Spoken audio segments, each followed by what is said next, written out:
नमस्कार दोस्तों, मैं अंजनी कुमार एक बार फिर से आप लोगों का आपके अपने YouTube चैनल फिजिक्स टूल में हार्दिक अभिनंदन और स्वागत करता हूं। कक्षा 12 भौतिक विज्ञान का एक नया वीडियो चैप्टर नंबर 5 का लेकर मैं आपके बीच में हाजिर हूं। और लास्ट वीडियो में हमने क्या पढ़ा था? लास्ट वीडियो में हमने प्रतिरोध, उसकी निर्भरता के बारे में देखा था, प्रतिरोध को परिभाषित किया था, उसके प्रकार हमने पढ़े थे और उसकी निर्भरता, प्रतिरोध किन किन बातों पर निर्भर करता है, उसके बारे में हमने लास्ट वीडियो में अध्ययन किया था। उम्मीद करता हूं कि आपको वो चीज़ें समझ में आई होगी और पसंद भी आई होगी। और आज हम एक नए वीडियो, नए टॉपिक की शुरुआत कर रहे हैं जिसका नाम है विशिष्ट प्रतिरोध। नाम आपने सुना है, विशिष्ट प्रतिरोध। इसका एक नाम और भी होता है जिसे हम प्रतिरोधकता भी कहते हैं। दिखाई दे रहा होगा आपको, विशिष्ट प्रतिरोध या प्रतिरोधकता। देखिए दोस्तों, हमने प्रतिरोध के बारे में पढ़ा और मैंने आप लोगों को इसकी व्याख्या भी करके बताई थी। यानी कहने का अर्थ है कि मैंने आपको एक एग्जाम्पल के रूप में भी वो समझाया था कि प्रतिरोध आखिर किन किन बातों पर निर्भर करता है। आपने ये देखा कि प्रतिरोध लंबाई पर निर्भर करता है। नंबर 2 बात, प्रतिरोध जो चालक है उसके अनुप्रस्थ काट पर भी डिपेंड करता है। नंबर 3 बात, जो प्रतिरोध होता है वो पदार्थ पर भी डिपेंड करता है। और नंबर 4 जो इम्पोर्टेंट बात थी, जो मैंने पेंडिंग छोड़ दी थी, वो इसलिए क्योंकि वो हमारा आगे का एक टॉपिक भी है कि प्रतिरोध जो है वो ताप पर भी निर्भर करता है। अब ताप पर कैसे निर्भर करता है उसके बारे में तो मैं चर्चा आगे के टॉपिक में करूंगा, क्योंकि वो एक पूरा एक थ्योरी है, वो आपको समझ में आ जाएगी। उसमें आपको उसकी चर्चा अपने करेंगे उस टॉपिक के बारे में। लेकिन उससे पहले एक अच्छी और एक इम्पोर्टेंट परिभाषा मैं आपको बता रहा हूँ। उसका हमने यहाँ पर नामकरण कर दिया है विशिष्ट प्रतिरोध या प्रतिरोधकता। आखिर कहते किसे हैं? देखिए, आपने 2 चीज पढ़ी थी कि जो प्रतिरोध है, उस प्रतिरोध के बारे में आपने ये कहा था कि प्रतिरोध तार या चालक जो भी तार है उसकी लंबाई के समानुपाती तथा उसके अनुप्रस्थ काट के व्युत्क्रमानुपाती होता है। ये 2 बातें हम जानते हैं प्रतिरोध के बारे में। प्रतिरोध कितनी बातों पे डिपेंड करेगा? 4। मैं बार बार इसलिए दोहरा रहा हूं क्योंकि बोर्ड एग्जाम पर इस पर क्वेश्चन आया हुआ है। लगातार अच्छे इंपॉर्टेंट क्वेश्चन में ये साबित होते हैं और एक एक नंबर के, जो मैं तो ये कहूँगा कि तर्क आधारित क्वेश्चन है। मतलब ऐसे क्वेश्चन एग्जामिनर इनको अटेम्प्ट करवाता है ताकि बच्चा इनको देखकर कहीं ना कहीं भ्रमित हो जाए। ठीक है, यानी दिमाग टेस्ट कर लेता है इन पर्सन में। और होते बहुत सिंपल हैं, आप आराम से कर दोगे, ऐसी बात नहीं है। बस थोड़ा कन्फ्यूजन नहीं दूर कर लेना आप लोगों को इस टॉपिक के संबंध में जो भी कन्फ्यूजन है। अगर मैं इन दोनों बातों को साथ में लिखूं, ठीक है, इन दोनों संबंध से मैं अगर बात करूं, इन दोनों से क्या मैं ऐसा लिख सकता हूं? आर, यानी इन दोनों रिलेशन को मैंने एक जगह कर दिया। कर सकते हैं ऐसा? देखो, जब भी समानुपाती का चिन्ह होता है, वो चिन्ह जब भी हम बराबर के चिन्ह में चेंज करते हैं तो कोई ना कोई कांस्टेंट लगाते हैं। और कांस्टेंट क्या करता है? समानुपाती संबंध प्रदर्शित इस बात को करता है कि लंबाई और प्रतिरोध में अनुपात का जो संबंध है, अनुप्रस्थ काट के जो संबंध है, उसको ये दर्शाता है। तो जब भी इसको बराबर में लिया जाता है तो कोई ना कोई कांस्टेंट होता है एक ऐसा जो इस समीकरण को संतुलित करे रखता है। चाहे कोई भी संबंध हो, उस संबंध में इस प्रकार की चीज हमें देखने को मिलती है। तो यहां पर भी जब ये हम बराबर का चिन्ह लाएंगे, बराबर किसको बताता है? बैलेंस करने को। तो बैलेंस करेंगे तो L/A के तो अकेला बैलेंस होगा नहीं, तो बैलेंस करने के लिए हमेशा एक कांस्टेंट आता है। यहां पर ये जो कांस्टेंट आता है उसको मैंने नाम दिया है रो। ठीक है, देखिए बच्चों, जहां रो जो है एक समानुपाती नियतांक है। ये नाम तो हम लिखते हैं, और जिसे ये जो समानुपाती नियतांक है ना, इसे जिसे पदार्थ का, जो हमने चालक पदार्थ लिया है, पदार्थ का विशिष्ट प्रतिरोध या फिर प्रतिरोधकता कहते हैं। एक ही बात है, यानी ये जो कांस्टेंट है रो, इसे ही विशिष्ट प्रतिरोध कहा जाता है। ये कांस्टेंट है, साफ नजर आ रहा है, क्योंकि इसने समानुपाती नियतांक की जगह लिए इस रो ने, तो एक कांस्टेंट है। ठीक, तो मैं इस रो की अगर वैल्यू देखूं तो आप ये कहोगे rho is equal R A upon L. क्या ऐसा हो सकता है? Rho is equal R A upon L, ये रो का सूत्र हो गया। अब इसको अगर परिभाषित करना चाहें तो फिजिक्स के अंदर हम अधिकांश परिभाषाएं कैसे देते हैं वो समझना। हम ऐसा लिखते हैं कि rho is equal R A upon L है। मैं एक काम करूं, यदि यहां संभव हो तो मान लूं कि हमारा जो चालक है उसकी लंबाई 1 मीटर की है और उसका जो अनुप्रस्थ काट है वो भी 1 मीटर स्क्वायर है। बात समझ में आ रही है? जो चालक हमने लिया है उस चालक की लंबाई भी 1 मीटर है और उसका जो अनुप्रस्थ काट है यानी उसकी जो मोटाई है वो मैं 1 मीटर लेता हूं। कई बार बच्चे पूछते हैं, कई क्वेश्चन सामने आते हैं, कई बार जो बच्चे इच्छुक हो जाते हैं ये चीजें जानने के लिए कि सर ऐसा क्यों किया जाता है। तो ये ऐसा करना सिर्फ उनको परिभाषित करने के लिए किया जाता है ताकि कोई भी कांस्टेंट, कोई भी भौतिक राशि, उसकी हम उचित रूप से परिभाषा बना सकें। और बाकी ऐसा करना कोई शर्त नहीं है ये, ठीक है। ये एक इसीलिए माना जाता है क्योंकि एकांक या एक वैल्यू एकमात्र एक ऐसी वैल्यू है जिसको किसी भी संख्या से अगर गुणा या भाग किया जाता है तो वही उत्तर आता है। ये हम आसानी से इस चीज को समझ सकते हैं और अच्छी तरीके से हम इस चीज को जानते भी हैं, इसलिए इन सभी मानों को एकांक माना जाता है, ठीक है। और मैंने यहां एकांक उन्हीं मानों को माना है जो मुझको यहां पर अलग नजर आ रहे थे। प्रतिरोध को मैंने, देखो प्रतिरोध भी एक कांस्टेंट होता है, अगर आपको पता है, जैसा हमने ओम के नियम में पढ़ा। क्या पढ़ा था? V समानुपाती I, तो V बराबर आर आई। याद आ रहा है कुछ आपको? तो मैंने यहां R कांस्टेंट था इसलिए R को मैंने 1 नहीं माना क्योंकि ये खुद कांस्टेंट था। तो फिर मेरे हाथ में एकांक मानना क्या है कि मैं ऐसा मान सकता हूं कि तार 1 मीटर लंबा है और 1 मीटर मोटा तार है, ये मैंने मेरी तरफ से मान लिया। इस प्रकार ऐसे बहुत सारे फिजिक्स में संबंध आते हैं जिनको हम परिभाषित कर सकते हैं। तो देखो जब ऐसा मैं यहां लिख दूं तो क्या आएगा? आप कहोगे ऐसा करते ही रो बराबर आर होगा। अब देखो कितना आसान काम हो गया ये, रो बराबर आर। यहां पर मैंने इनको एक एक मान लिया ना, एल की जगह 1 और ए की जगह 1। तो जैसे इनको एकांक माना तो रो बराबर क्या हो गया? आर हो गया। अब इसकी मैं डेफिनेशन क्रिएट कर सकता हूं, अर्थात क्या परिभाषा बनेगी बच्चों? ध्यान देना थोड़ा सा। परिभाषा ये बन गई, अर्थात एकांक लंबाई, ठीक है, सही लिख रहा हूं ना, एकांक लंबाई तथा एकांक अनुप्रस्थ काट वाले, सही है ना? जो आपने लिखा है वो नोट कर दो। एक लंबाई है और एकांक यानी एक अनुप्रस्थ काट है। एकांक लंबाई तथा एकांक अनुप्रस्थ काट वाले जो चालक है, चालक का प्रतिरोध, चालक का जो प्रतिरोध है वही रो है, यानी प्रतिरोध कैपिटल आर ही रो है। तो एकांक लंबाई और एकांक अनुप्रस्थ काट वाले चालक का प्रतिरोध ही विशिष्ट प्रतिरोध कहलाता है। ये इसकी परिभाषा हो गई, या प्रतिरोधकता भी कह सकते हो, विशिष्ट प्रतिरोध कहलाता है। बताओ ये चीज समझ में आई होगी आप लोगों को? ये विशिष्ट प्रतिरोध की परिभाषा हो गई बच्चों।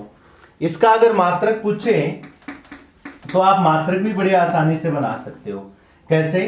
देखो ये इसका सूत्र है, प्रतिरोध का जो मात्रक होता है वो ओम होता है, क्षेत्रफल का जो मात्रक होता है वो मीटर स्क्वायर होता है, और लंबाई का मात्रक मीटर होता है। तो इसके अगर मात्रक की बात करूं तो ओम गुणा मीटर स्क्वायर और भाग में क्या चल रहा है, मीटर। समझ में आ रही बात? ओम गुणा मीटर स्क्वायर भाग में क्या चल रहा है, मीटर। ठीक है, अब देखो इसको जब सोल्व करोगे तो क्या आएगा, ओम इंटू मीटर। ठीक है, ये इसका मात्रक हो गया, ओम इंटू मीटर। ठीक है, किसका मात्रक हो गया, ये विशिष्ट प्रतिरोध का। और ये इसको संकेत के रूप में ऐसे लिख सकते हैं, क्योंकि ओम को हम ये लिखते हैं ना। ठीक है, ये ओम ओमेगा होता है वैसे विज्ञान के संकेत में, इसे हम ओम भी कहेंगे यहाँ पर, इंटू मीटर इसका मात्रक हो गया। ठीक है, तो ये है विशिष्ट प्रतिरोध की परिभाषा। आप इसके स्क्रीनशॉट ले सकते हो और इसके नोट्स बनाइए। देखिए कई बच्चे पूछ रहे हैं कि सर पीडीएफ उपलब्ध करवा दीजिए, तो वो थोड़ा सा टेक्निकली बहुत ज़्यादा मतलब समस्या होती है उनके अंदर, तो एक बार हम इनकी सुविधा आप लोगों के लिए नहीं करवा पाएंगे, माफ़ी चाहता हूं मैं। फिर दूसरी बात ये, क्योंकि ये नोट्स ऐसे हैं जो हम बच्चों से तैयार करवाते हैं, तो फिलहाल हमारे संपर्क में ऐसे कोई पुराने बच्चे भी नहीं आए हैं जिनके रजिस्टर लेकर हम वो नोट्स कॉपी करके आप लोगों को पीडीएफ उपलब्ध करवा पाए। तो मैं आपसे अनुरोध करूंगा इस चीज़ के लिए कि आप लगातार जो ये टॉपिक हमारे ये पढ़ रहे हैं, इनके आप स्क्रीनशॉट लेके पीडीएफ जो नोट्स हैं उनको बनाने की कोशिश करें। और शुरुआत के जो 4 चैप्टर हैं वो तो मैंने नोट्स पेपर पर ही करवाए हैं, तो वहां से आप लोगों को नोट्स बनाने में तो बहुत इजी काम हो जाएगा। तो आप इनके नोट्स स्वयं तैयार करने की बच्चों कोशिश करें। इसके लिए मैं माफ़ी भी चाहता हूं, क्योंकि टेक्निकली इश्यू इतना ज़्यादा हो जाता है वीडियो अपलोड करने के लिए, ताकि हम ये जो पीडीएफ वाला मैटर है वो फिलहाल उपलब्ध नहीं करवा पाते। और फिर दूसरा मोटा कारण यही है, मैंने बता दिया कि हमें पुराने नोट्स अभी फिलहाल जो मेरे नोट्स हैं वो मुझे नहीं मिल पा रहे हैं किसी बच्चे के संपर्क के थ्रू। तो इसलिए जब भी वो बच्चे संपर्क में आएंगे हम आप लोगों की ये सुविधा पूरी करने की कोशिश करेंगे। ठीक है, अब देखो आपने मात्रक पढ़ लिया इसका, मैंने यहाँ से वो मिटा दिया लेकिन दोबारा लिख देता हूँ। मात्रक होता होगा इसका ओम इंटू मीटर, लिख रहा है आपको, ओम इंटू मीटर इसका मात्रक हो गया। अब आप इसकी विमा भी निकाल सकते हो। ठीक है, विमा निकालने के लिए मैंने आप लोगों को शुरुआत में वीडियो अपलोड करवा दिए हैं। ठीक है, बहुत ही सावधानी पूर्वक मैंने वो वीडियो अपलोड किए थे, और एक एक चीज़ का ध्यान में रखते हुए, क्योंकि जो बच्चे सीनियर क्लास में हुए हैं वो वहीं से फिजिक्स में प्रवेश करेंगे उन वीडियो के माध्यम से, तो आप उनको तसल्ली से देखें। पहला ही वीडियो था वो जिसमें मैंने विमा की चर्चा की थी, और बच्चों वो वीडियो एकमात्र ऐसा वीडियो था जिसमें मैंने सर्वप्रथम विमा के बारे में आप लोगों को बताया था। और वो विमाएं अगर आप लोग क्लियर कर लेते हो वहाँ से वो फॉर्मूले, तो फिजिक्स में विमीय सूत्र कोई भी हो वो आपका गलत नहीं होगा। शर्त इतनी है कि आपको केवल मात्रक पता होना चाहिए। वहाँ पर मैंने एग्जाम्पल के स्वरूप प्रतिरोध की विमा भी निकाली थी। ठीक है, प्रतिरोध को मैंने लिखा था वोल्ट प्रति एम्पियर। अब वोल्ट क्या होता है, वोल्ट होता है जूल बटे कुलाम। ठीक है, और एम्पियर स्वयं एक मात्रक है जिसको हम ए से लिखते हैं, और जूल बटे कुलाम और जूल की विमाएं हमने रखी थी, जो कि मैंने 6 फॉर्मूले लिखाए थे। वो आप जरूर देखें, वहाँ से वो वीडियो आप कंप्लीट तैयार करें, ताकि आप अच्छी तरीके से विमाओं से संबंधित जो भी आपकी परेशानी है वो क्लियर कर सकते हो। चलिए मैं यहाँ पर फिलहाल प्रतिरोध की डायरेक्ट विमा लिख रहा हूँ, शायद आपको याद होगी। इसकी विमा लिखी थी हमने M1 L2 T-3 A-2। ठीक है, ये प्रतिरोध की विमा थी। बात आ रही है समझ में? अब आपको ओम की विमा मैंने रख दिया, नहीं प्रतिरोध की विमा, और दूरी की विमा हो गई L1। ठीक है, ये निकाल सकते हो आप प्रतिरोध की विमा आसानी से। चलो मैं बता देता हूँ एक बार, क्योंकि बहुत सारे बच्चे नए जुड़े हैं इसलिए उनको ये चीज पता नहीं है कि प्रतिरोध क्या होता है। R बराबर होता है V बट्टे I, इसी का तो मात्रक ओम होता है। ठीक है, अब V क्या चीज होता है, वोल्ट होता है। I क्या चीज होती है, एम्पियर होती है, धारा। इसके मात्रक मैंने नोट कर दी। अब वोल्ट क्या होता है, वोल्ट होता है जूल बटे कूलाम। ठीक है, ये मैंने सूत्र वहां नोट करवा रखे हैं। और वैसे भी अगर आप 4 चैप्टर कंप्लीट कर लेते हो तो ये सूत्र आपको याद भी हो जाते हैं। और भाग में एम्पियर पढ़ा है, ये एम्पियर ऐसे कैसा चल रहा है। अब देखो जूल की विमा होती है M1L2 T-2। जूल क्या होता है, जूल कार्य या ऊर्जा की विमा होती है। और कार्य ऊर्जा क्या होता है, बल इंटू विस्थापन होता है।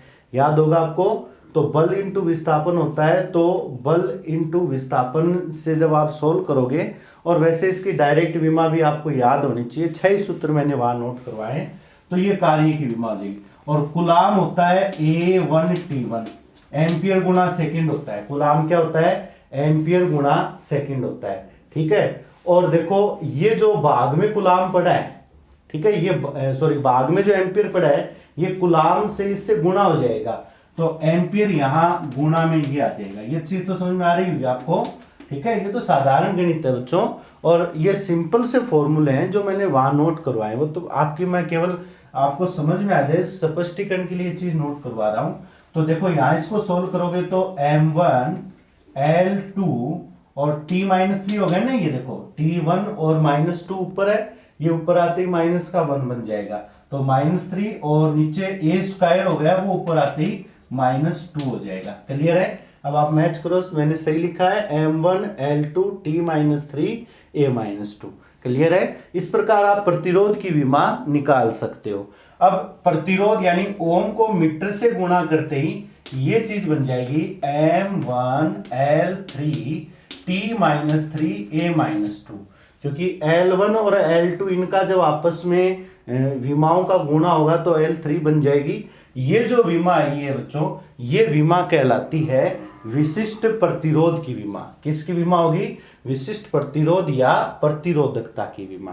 क्लियर है। चलो अब उसके बाद में जब ये बात चली रही है तो मैं आप लोगों को एक चीज इसी के साथ कंप्लीट करवा देना चाहता हूं।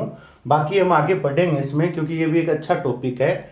मैं एक शब्द और पढ़ा था हमने, जिसका हमने जब ओम के नियम की सत्यापना की थी तब चर्चा की थी, चालकता, जिसको हमने सिग्मा से प्रदर्शित किया था। कुछ याद आ रहा है क्या।